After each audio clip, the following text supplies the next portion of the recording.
about that. No, but I have every reason to believe that's true. I mean, the underground facilities up at Area 51 are so enormous. They're so big. They stretch on forever. They have many levels. I have a friend of mine at the gold mine I operate, the people that originally ran that mine, one of the guys is in jail up at Winnemucca. And one of the guys that's in there is a security guard.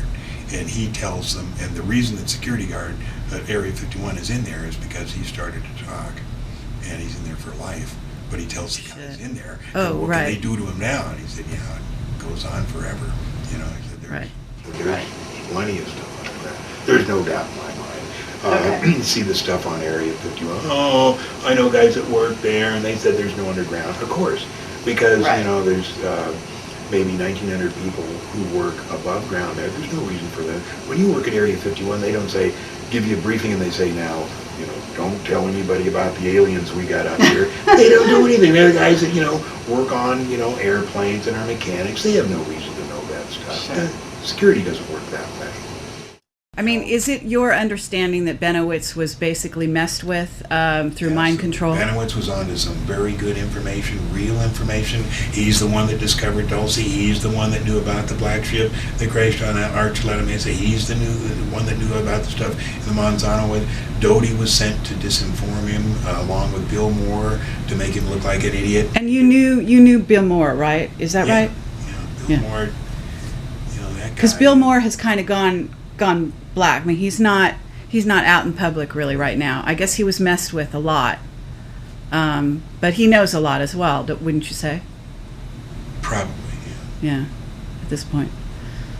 What about serpo? So I understand on ATS you basically said serpo is disinfo in general, but that yes, you know, we obviously sent astronauts. Understanding that we did send a team. They went to Zeta Reticulum. There's 3 of them.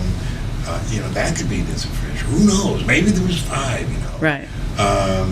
But the problem with serpo, as we're seeing now, and with Burrish, is that that there's male and females. That's not right. What do you mean males and females? From Zeta Reticulum. You mean the aliens are male and female? There are male and females. Are you saying there aren't? No. They're cybernetic organisms. The guys who made those guys, which they call the J-Rod or the Greys or whatever, those guys are just cybernetic organisms. They come here. Their job is to see that this farm, I used to call it an experiment. It's not an experiment. It's a farm. It's a soul farm. Things are going along fine.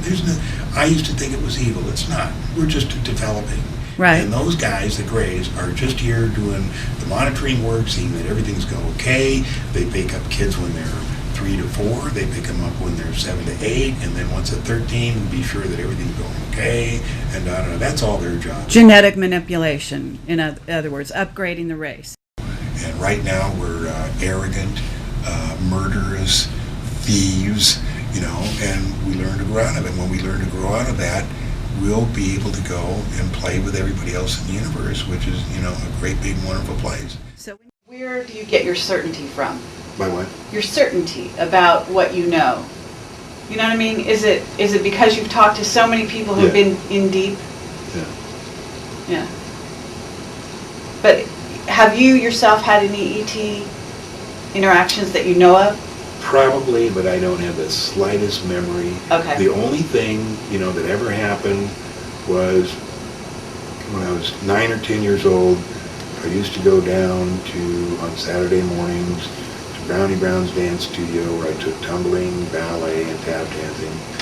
It would end at 12. I'd walk outside the door to Ocean Park Boulevard, get on the bus, and go back to my house on 222 14th Street, which was about 30 minutes. So one day, I get on the bus after dancing school, and I get to where I'm getting off at my house 30 minutes later, and I remember stepping off down the stepway on the bus, looking up at the driver, and I was so shocked, I said, I couldn't say anything for a minute, and then I said, didn't I just take this bus home? And he looked at me with the strangest thing, and it was just, it's gone. Time. I mean, who knows where it went, How much time was that? Probably, but who knows, maybe. I don't remember being conscious of, 1 hour, 2 hours, but it had to be, an hour or so. Do you feel that the Greys are malevolent? No. Uh-huh. No. Okay. And are you aware that we're basically kind of building a shield around the planet to bounce off, basically have a war with aliens and that sort of thing? It's hilarious. I mean, our government is so arrogant. They know so little. Here they are, they think they're going to build a shield against, the Greys or whoever.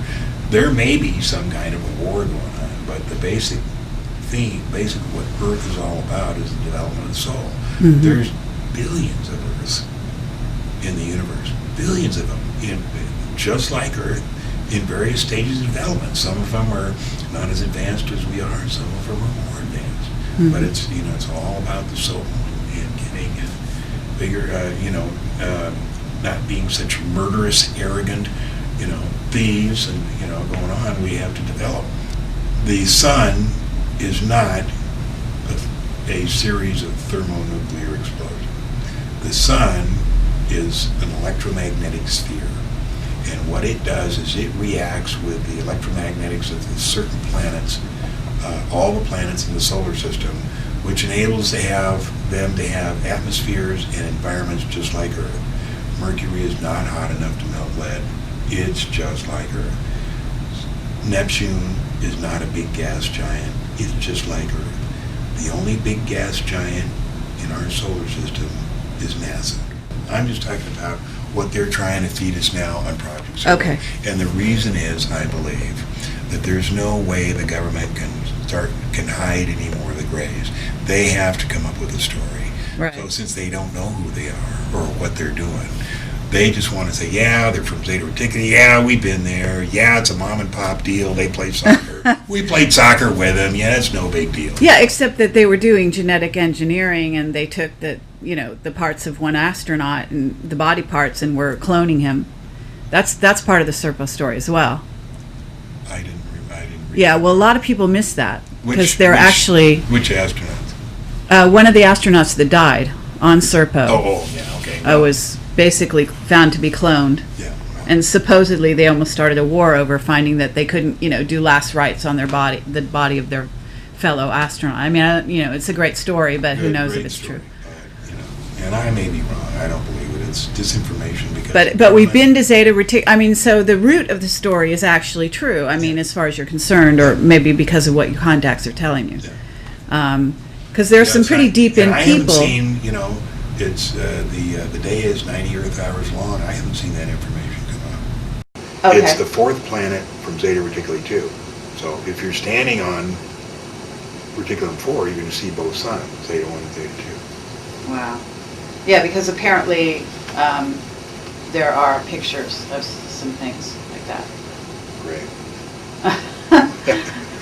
Now, are you saying that you don't believe they're pictures, or are you laughing because there could be? They could be. Okay. What do I know? Well, you seem to know it a hell of a lot. So we're just trying to, kind of get to the root of what you know. Yeah. What about Bobby Ray Inman? Do you know what his involvement is? He's been involved in MJ12. Remember who Bob Oeschler was? Bob Oeschler was really a neat guy. I mean, he charged into this with me. I mean, he stood right there in that door and saw some kind of a beam come out of this place back here. We know, or I believe, that this whole mountain is combed with, That's quite a mountain you have behind you. Yeah. It's incredible. We believe it's all, there's, all kinds of bases, or whatever they call them, inside those things. It looks like it could. Oeschler saw that. Oeschler was the guy, and if you haven't read the story or heard it, you gotta read it, where he's back east someday, and I went with him, drove around for hours with him. When I was flying cargo, I'd get out of my airplane at 10 o'clock at night, and we'd drive until 6 in the morning. We did all kinds of crazy things, but Bob one day walked into EG&G. He says, how do I get into the sponsor program, or something like that. And but what's Bobby Ray Inman got to do with that? Okay, so that's what led us to this. So Bob Oeschler finds Bobby Ray Inman at some, some public attendance.